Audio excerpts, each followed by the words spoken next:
ఎన్ని కష్టాలొచ్చినా తగ్గేదేలే అన్నట్టుగా అయ్యన్న పాత్రుడు టీడీపీలో పోరాటం చేశారని ఏపీ మంత్రి లోకేష్ అన్నారు.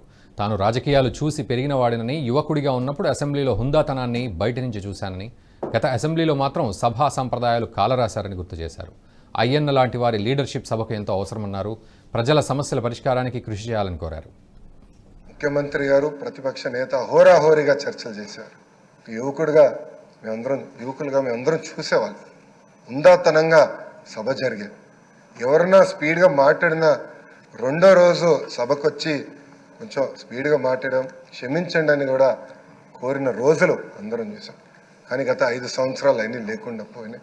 ప్రజలు కూడా ఒక మాటలో చెప్పాలంటే శాసనసభని అసహించుకునే పరిస్థితి వచ్చింది. ఇది చాలా చాలా బాధాకరం. ఇక్కడ చాలామంది మొదటిసారి శాసనసభ్యులు ఉన్నారు.